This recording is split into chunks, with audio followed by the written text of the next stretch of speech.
माननीय सम्राट चौधरी जी पर 7 कुशवाहा समाज के हत्या का आरोप है। तो जब अपराधी सत्ता में आएंगे तो अपराध बढ़ता गया। ये दिखाता है कि बिहार की डबल इंजन की सरकार, अपराधियों की सरकार। 7 कुशवाहा समाज के लोगों को किसने मारा, किसने फर्जी सर्टिफिकेट दिखाकर अपने आप को नाबालिग घोषित कराया, और कौन बिहार सरकार में आज मंत्री।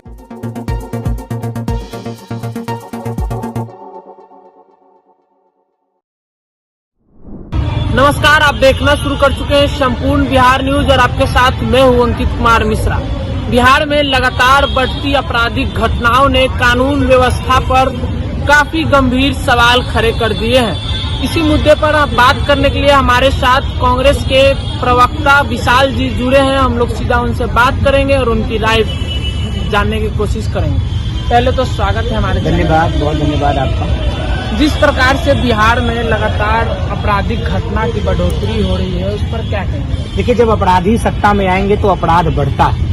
माननीय सम्राट चौधरी जी पर 7 कुशवाहा समाज के हत्या का आरोप है। तो जब अपराधी सत्ता में आएंगे तो अपराध बढ़ता है। लेकिन जिस तरह से पटना में कल 2 दंपत्ति व्यक्ति का हत्या कर दिया गया, पूर्णिया में एक यादव का हत्या कर दिया गया, ये दिखाता है कि बिहार की डबल इंजन की सरकार अपराधियों की सरकार है। ये दिखाता है कि बिहार की डबल इंजन की सरकार अपराध को रोकने में पूरी तरह से फेल है। आज फिर से पटना के शास्त्री नगर थाना क्षेत्र में एक नाबालिग युवती का शव बरामद हुआ। ये तो उन लोगों से पूछने की आवश्यकता है जो लोग कहते थे 2005 के पहले कुछ ऐसा होता था जी। अब उन लोगों से पूछिए कि 2005 नहीं 2026 है, अब ऐसा कैसे हो रहा है। बिहार का ये आंकड़ा है लगभग 70 से 80 हजार हत्या, लूट, अपराध, बलात्कार माननीय मुख्यमंत्री नीतीश कुमार जी के कार्यकाल में हुआ। अब वही कार्यकाल सम्राट चौधरी जी को मिला। सम्राट चौधरी जी के कार्यकाल में भी वैसा ही हो रहा है। हत्या, लूट, अपराध। बिहार का ऐसा कोई पेपर खोलिए, सुबह का पेपर खोलिएगा, हर पेपर में खून की स्याही पड़ी रहेगी। कहीं यहाँ लूट, कहीं वहाँ हत्या, कहीं वहाँ बलात्कार, कहीं वहाँ रेप, कहीं वहाँ ये। लेकिन ये सरकार के कान पर जू नहीं रेंग रहा। कभी मेरा मुख्यमंत्री, कभी तेरा मुख्यमंत्री का खेल में बिहार का 8 महीना ये सरकार बर्बाद कर दिया। कभी नीतीश जी मुख्यमंत्री रहेंगे, कभी सम्राट जी मुख्यमंत्री। दुर्भाग्य है बिहार का कि 3 व्यक्ति मिलकर पूरे बिहार का मंत्रिमंडल संभाला और बिहार को बेचैन कर रख दिया। भाजपा नेता के भगना का जो बिल्कुल हुआ, उसमें तुरंत जो एनकाउंटर हो गए, क्या पटना में जो कल घटना हुई है उसमें भी इनकाउंटर होनी चाहिए? हम तो कहते हैं इनकाउंटर वो, अगर आरोपी यादव है तो इनकाउंटर तो होगा ही। अगर आरोपी कोई दूसरी जाति का हो, हम तो पूछते हैं आदरणीय दुलारचंद यादव के हत्यारा को कब इनकाउंटर होगा। पूर्णिया के जो हमारे यादव साथी थे जिनका हत्या कर दिया गया, उसके हत्यारे को कब इनकाउंटर होगा। पटना में 2 दंपत्ति का हत्या कर दिया गया, मुख्यमंत्री का स्वजातीय हत्यारा है, उसका कब हत्या होगा, उसका कब इनकाउंटर होगा। इस सरकार में केवल चुन कर यादव समाज के लोगों को टारगेट किया जा रहा है। देखिए, हम इनकाउंटर के बिल्कुल खिलाफ में नहीं, हम आरोपी को बचाने के बिल्कुल समर्थन में नहीं।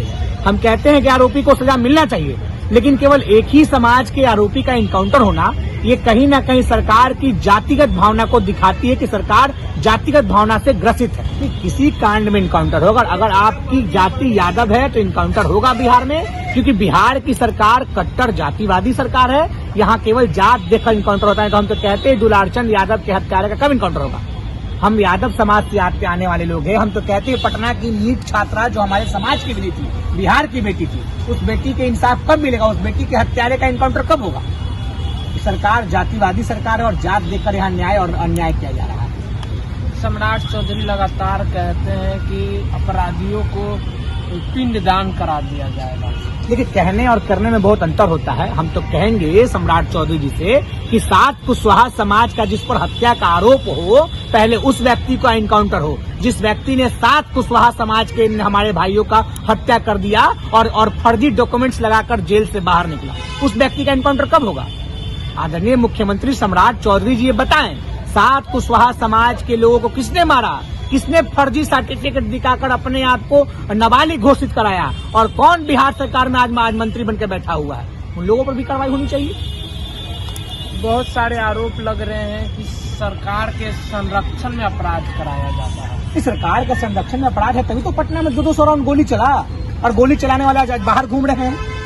पटना में दिन दहाड़े आदरणीय दुलारचंद यादव का हत्या हो गया, और जिन पर हत्या का आरोप है वो आज बाहर घूम रहे हैं। क्यों बाहर घूम रहे भैया, किस पार्टी के एमएलए। तो बिल्कुल आपने सुना, कांग्रेस प्रवक्ता विशाल जी ने साफ तौर पर कहा कि जो बिहार में एनकाउंटर की जा रही है वो जाति देख कर की जा रही है। यादव समाज को टारगेट किया जा रहा है। बाकी आपकी क्या प्रतिक्रिया है कमेंट बॉक्स में अवश्य बताएं और देखते रहें संपूर्ण बिहार न्यूज।